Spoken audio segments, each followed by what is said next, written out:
Hello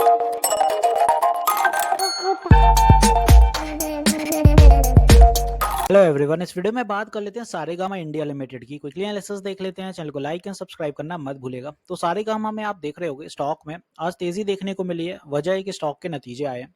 उसके पहले भी आप देखें तो स्टॉक में एक मेगाफोन का पैटर्न बनते हुए नजर आ रहा था और इस पैटर्न के थ्रू स्टॉक यहाँ से धीरे धीरे नीचे आ रहा था, बट एक सडन अपमूव देखने को मिला क्योंकि नतीजे अच्छे आए। This is the reason. और नतीजे अच्छे आने की वजह से यहाँ पे स्टॉक में तेजी दिखी और हर्डल भी अपन को फेस हुआ 470 पे, और ऑलरेडी 470 पे पहले भी रेजिस्टेंस अपन को कुछ इस ट्रेंड लाइन के साथ साथ अपन को उसके पहले भी देखने को मिली। इस ट्रेंड लाइन के साथ आप आए तो हर बार इस ट्रेंड लाइन के साथ साथ कुछ ये रेजिस्टेंस बनती थी अपनी, और ट्रेंड लाइन में यहाँ कहीं से बन रही है अक्टूबर के आसपास से, और ये ट्रेंड लाइन को ही आज भी रेजिस्टेंस एज अ फेस करते हुए नजर आया स्टॉक। तो 471 के आसपास रेजिस्टेंस फेस हुई, 470 पे क्लोज हो गया, प्रॉफिट बुकिंग हुई है। और यहाँ पे आप देखें तो स्टॉक में कंप्रेशन था कुछ दिनों से, ये पूरा कंप्रेशन का जोन था क्योंकि स्टॉक के नतीजे पास में थे इसलिए। अब देखते हैं कि स्टॉक के नतीजे कैसे रहे। यहाँ पे आप देखें तो जो सारेगामा के रिजल्ट रहे हैं वो सेल्स इस बार 263 सीआर की रही है। Last year same sales 204 CR की थी।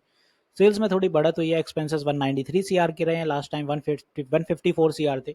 तो एक्सपेंसेस बढ़ेंगे क्योंकि सेल्स बढ़ गई हैं। Operating profit 70 CR, last time 49 CR. इसके बाद other income 18 CR, last time 17 CR. ये ऑलमोस्ट सिमिलर है। इंटरेस्ट यहाँ पे जीरो है, लास्ट टाइम 2 सीआर का था। डेप्रीशिएशन इस बार 12 सीआर का रहा, लास्ट टाइम 6 सीआर का था। प्रॉफिट बिफोर टैक्स इस बार 76 सीआर का रहा, लास्ट टाइम ये 58 सीआर का था। और आप देखें तो नेट प्रॉफिट अपना 54 सीआर आके आया है और लास्ट टाइम ये 44 सीआर था। ईपीएस इस बार बढ़ गया 2.79 रुपीज और लास्ट टाइम 2.25 रुपीज। तो इजाफा अच्छा हुआ है यहाँ पे।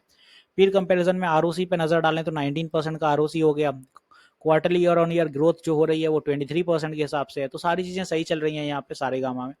अब बात आती है क्या स्टॉक ब्रेकआउट देगा। Well, stock near breakout definitely है, बट वो कल ही पता चलेगा। अगर यहाँ पे स्टॉक ये लेवल सस्टेन करता है 475 का साइकोलॉजिकल लेवल है, तो ये लेवल अगर सस्टेन करता है स्टॉक कुछ यहाँ पे, तो स्टॉक में डेफिनेटली चांसेस हैं कि स्टॉक ऊपर की दिशा पकड़ेगा। और जो बड़ा हर्डल है फिर वो रहेगा 489 490।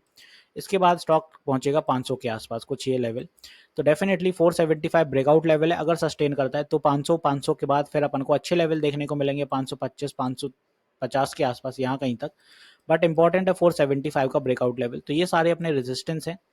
अब बात आती है यहाँ से रिवर्स आ गया तो क्या। अगर यहाँ से बाय एनी मीन्स रिवर्स आता है तो उसके लिए एक ट्रेंड लाइन बताते हैं आपको। यहाँ पे आप देखो इस ट्रेंड लाइन को अगर फॉलो करके चलते हैं, इस ट्रेंड लाइन पे बाउंस बैक स्टॉक ने बनाया है आज। और यहाँ पे अगर बाय एनी मीन्स ऊपर से दिशा से आता है नीचे तो स्ट्रॉन्ग सपोर्ट पहले तो स्टॉक बनाएगा यहाँ पे 450 के आसपास। ये कुछ लेवल है और ये अगर ब्रेक होते हैं बाय एनी मीन्स, अगर बाय एनी मीन्स अगर ये ब्रेक हो रहे हैं तो स्टॉक इसके अंदर एंट्री लेगा। और फिर अगर साइडवेज की फॉर्मेशन लेगा तो इस ट्रेंड लाइन से बाउंस बैक करने की पूरी संभावना है। तो इतना फॉल नहीं आएगा, नीचे थोड़ा बहुत आता है तो यहाँ पे स्टॉक अपना 450 तक एक रेजिस्टेंस दिखा सकता, सॉरी सपोर्ट दिखा सकता है, वहां से फिर बाउंस बैक करेगा। तो आई होप यहाँ पे सारेगामा क्लियर है। तो नीचे के लिए अपने पास ये कुछ सपोर्ट है यहाँ पे 450 का और कुछ ट्रेंड लाइंस का 430 के आसपास। तो आई होप यहाँ पे मैंने सारी चीजें क्लियर कर दी हैं सारेगामा में। तो मिलते हैं नेक्स्ट वीडियो में। This is me Shubham Yadav signing off.